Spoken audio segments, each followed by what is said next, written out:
I was used to the environment, being with patients of the same ilk and staff and that sort of thing. So it was really lovely just to have that sort of transition over from the same place to the same place, but doing something completely different with a whole new language, you know. So I can remember my first study, and they were coming out with lots of acronyms.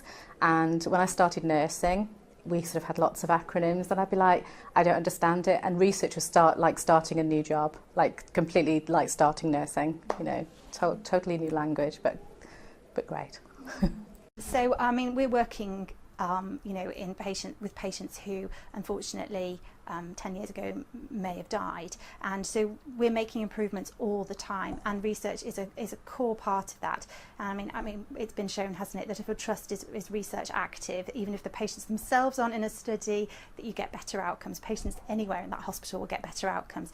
And I think as a nurse, no matter where you are, no matter what ward you're on, or whether you're a research nurse or a nurse, you are primarily the patient's advocate. You're there to look at the psychosocial, holistic care. How are you managing with life? And if that's becoming compromised, it's your job, I feel, to bring up that conversation of how is your quality of life? Is this something you want to continue? Being able to do a bit of both gives you a relief.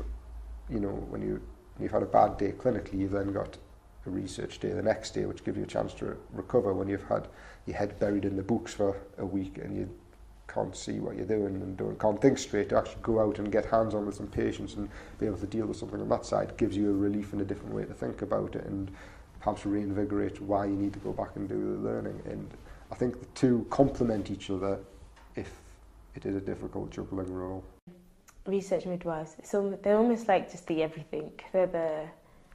They usually know the protocol inside out. They're the ones that find the patients, keep the patients, approach the patients sometimes, and I think they kind of they're almost like the oil to the system. They make things like happen smoothly, although it doesn't actually happen smoothly. They kind of keep things going, and very good at bringing all the different specialities or things that need to the different departments together in order to actually complete it.